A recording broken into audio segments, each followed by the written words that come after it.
let me begin with you, Ejaz. These arrests become crucial, but also the role of the university. Can universities ensure that there has to be a particular kind of monitoring and perhaps background checks which have to be carried out before admission, and perhaps even when the students are on campus, some necessary checks are put in place? Thank you. Thank you for having me on show. It is not about monitoring universities. We have to frame a policy because in South Asia, we feel that we will take a Western model and implement on India or any other South Asian countries. That is bound to fail. We have to see whether from the society these radicalized elements come. That is the first question. Government has to see. It is not we Kashmiris will go to any other university, to Delhi University and JNU. So, and then police will start integrating them about their previous history and other things. That will alienate Kashmiri youth. That will alienate the Kashmiri youth, which have been come to mainstream after 2019. You see, after 2019, most of the Kashmiri youth gave up the culture of gun, culture of violence, culture of stone pelting, culture of strikes. And now, if we will start making more interrogative efforts to see what they are doing. Okay, let me bring in Vikram Singh now. Vikram Singh, former DGP of Uttar Pradesh. The investigation is going on, but we have been talking about universities. I am seriously of the opinion that the entire university cannot be painted with the same brush. There are a number of students at these campuses. There are a number of them who are bad apples, but the entire university should not be painted as being a terror hub. Good evening, Maria, and good evening, my esteemed fellow panelists. I totally agree with your observation. To paint the entire university black perhaps would not be in the best interest of the education as well. But this particular university is exceptional because the very foundation and the promoters, they themselves are painted black. A person who has served for 3 years in Tihar had no business to get government grants also. And this university has not only facilitated the launchpad for terrorism, but also has been instrumental in getting and faking the certification in the university, like the NAC certification, as also the UGC certification. They put up documents which were absolutely irrelevant and faked and doctored documents to get the certification in possession.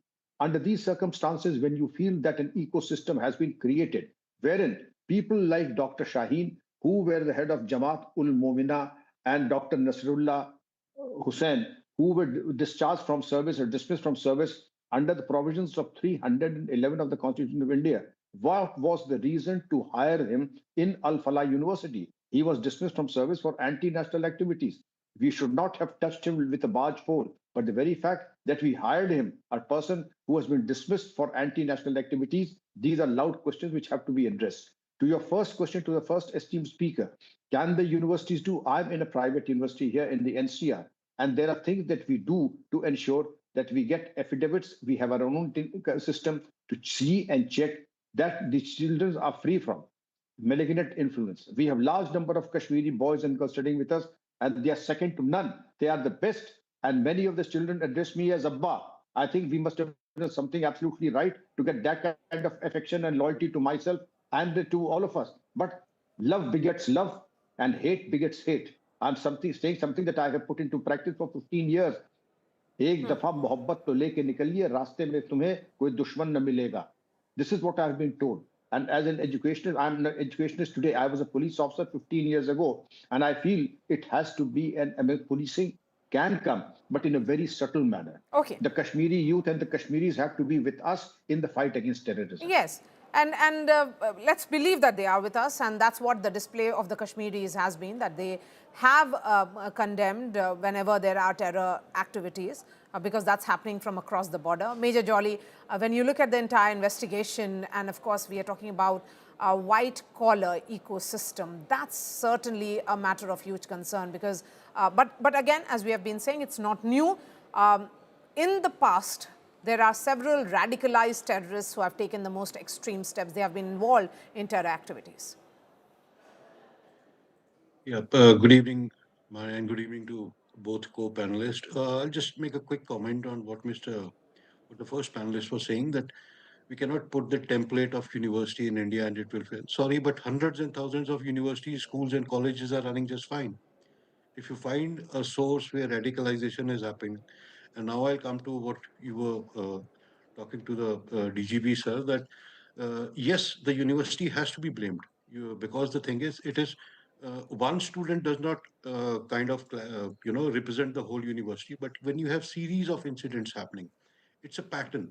It means that's a platform on which everything happens, and because the educationists, as well as now it's a medical doctors also, engineers coming from there doing BTech, MTechs, are coming out with a mindset that they, and so excessive of radicalization that they're ready to become suicide bombers. It means there is something wrong happening there. You see, radicalization is the raw material on which terrorism is built. If it has been imparted at a university at such level, there will be many shades of it. There will be some people who go out with a strong thought, and there will be some who will be coming out ready to blow themselves up. But the process is on, and Al-Falah University becomes the center of it all. So it is not a kind of carpet bombing, but it is very precise strike actually on the university. And then you have the founder also, who's a questionable entity. He has been found in scams. He has fake documents. So I would say this white collar term which has come is very apt for this kind of educational institutes also. Those who are, and there must be hundreds of them. I'm very sure of that. If you treat a radical madrasa as an educational institute, they are engaged in this. And there are hundreds and thousands of children or youth going through same, ideological, forceful training right now. And Al-Falah also would have been on radar when the person was caught in 2008. It is just we do lack manpower and resources of keeping everyone under radar all the time, and it only peaks when something like this happens. So I would investigation should not limit itself to just the terrorists and their acquaintances. I think a very deep dive is required into this university, the sources of funding, the supporters, and who actually allowed the doctor to get employment again here when he was terminated from Srinagar on terror attacks, because you need approvals from medical authorities, state council, state medical board to have these appointments. So who bypassed that? Is that a person? It's a digital lapse, or how did this guy get employed? Yes. So these are the things that Yes, should be looked you've into. raised an important point there, and also the question would be about, has there been some kind of misuse of the laboratories there? If the university head has been arrested, then what was the role of the entire university? Did he know, or did he know about the appointment of particularly those who have been, fired from other university and getting a place here as a faculty member? Ejaz, these are all a subject of investigation, and perhaps only the investigation will reveal the truth. But till then, should we be circumspect? Shouldn't we be circumspect then? Yes, we see. I am feeling ashamed being a Kashmiri now because I live in Mumbai. It should not be reactionary. There should be larger measures to curtail this thing. Because on the one side, we see larger integration of Kashmiris with mainland India. Supposed to be army is going for making tours of students, of Kashmiri students, to different parts of the India. And on the other side, if we will see them through the lens of this incident, that can sabotage all the integration process that has happened from 2019. I will give you the best example. After Pahalgam attack, which was done by Pakistan, most of the youth was on streets on that night protesting against Pakistani terrorism, protesting against that incident. And next day, first time in the history of Kashmir, there was complete strike against terrorism. There may be bad apples within the society.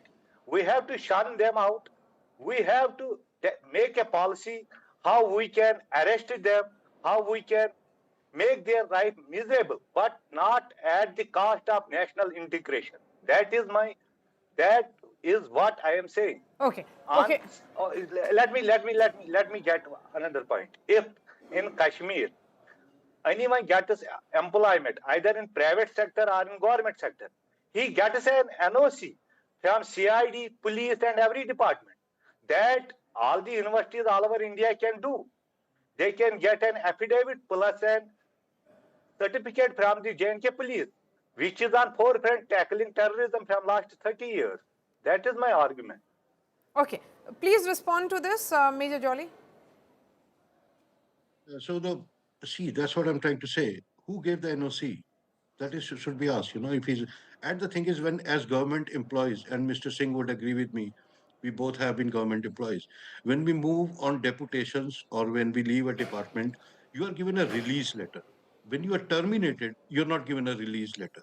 And to join the next place of duty, like this guy moved from Srinagar to Al-Falah, who asked him where is your release letter because he was terminated, and still, if he was employed, so who bypassed that? Because these documents are supposed to be given to the medical council in state and in Ministry of Health also. So this is how Maria, the ecosystem works. The ecosystem of OGWs is enabler of terrorists. They make sure you find the right candidate, give him support, give him training, Okay, I'm and just make sure he hoping becomes Munish a terrorist. Pandey will join me any moment now, and I'll give him the last word. Please go ahead. I exactly have 30 seconds for you. Please go ahead, Major Jolly. Yeah, and last thing I was saying, what Mr. Syed was saying, that there is a reason, nobody's saying anything against Kashmiris, but the point is, if everybody's coming from there, from last 30, 40 years, and the radicals, the OGWs, the system and the society has to look onto that. I'll give you a small example. I come from a city of Rohtak in Haryana. I can dare anybody to fly a flag of Pakistan and say, Pakistan Zindabad in that city. But if you see people doing that in Kupada or Baramulla or Srinagar, the residents won't even bat an eyelid. They say, fine, whatever is going on. That is the difference. That is why this radicalization prospers. It's on the common people to stop it. It's on the people who are residents there to stop this kind of thing. And that is when it will change, actually. Okay. Go ahead, Vikram Singh. Maria, I would say that Al-Falah University has exposed horrible fault lines in our defense mechanism and structure, and also what we would have done much better. Whereas the Srinagar police gave an excellent account of itself in identifying both the doctors and also the posters, and that followed it up so vigorously that they saved the country from a major catastrophe. But the Faridabad police was an unmitigated disaster. I would say that I'm very disappointed by their not putting adequate things in surveillance. The university itself had a lot of introspection to do because they picked up the wrong kind of people, provided an ecosystem and a platform for the right kind of people to work there and also operate with impunity. Now, the question of using the laboratory and the library and all the infrastructure of Al-Falah University for a devious purpose, again, that is a matter of investigation. But my guess and my experience says that indeed it was used for devious purposes, and therefore the NIA would do very well to question Let me each and thank every all the employee. guests and go straight to Munish, who has been tracking this entire story and all the developments very closely. Munish, thank you for joining us, and apologies we could not connect with you earlier on the show. Please go ahead and give us all the details that you have. This is an important investigation which is going on, the role of multiple agencies. Do you think it all leads to Al-Falah University? Well, Maria, it is now a multi-agency probe, and all the agencies, including the NIA and the Enforcement Directorate, they are working on multiple, angles. Now, as far as NIA is concerned, now the arrest has gone to 6. Apart from those 4 arrests which were earlier made by the Jammu and Kashmir police, and I was able to crack down the network, and they have arrested 2 key players of this entire terror module, and that is going to be very significant as far as this terror module and the investigation against these accused are concerned. As far as Enforcement Directorate is concerned, Maria, they are now doing a financial crackdown. The founder of Al-Falah University, Jawad Ahmed Siddiqui, he has been arrested, and ED, in 2 days of investigation, they were able to identify proceeds of crime worth more than 415 crore rupees. And And according to sources within the Enforcement Directorate, now they are trying to track down the financial transactions linked to Jawad Ahmed Siddiqui and the terrorists who have been arrested by the NIA, because there is a suspicion that the money which was being collected by Jawad Ahmed Siddiqui, that money might have been given to the terrorists. The terror network was being funded using the same money. So this is a multi-agency probe, Maria, but both these agencies have been able to, make a dent as far as the investigation is concerned, make a dent as far as this entire module, their nexus and link with Pakistan is concerned. Maria. Munish, really appreciate your time. Thank you for all the updates that you have. We'll keep coming to you with all the news breaks that you have been bringing to us. That's all from me.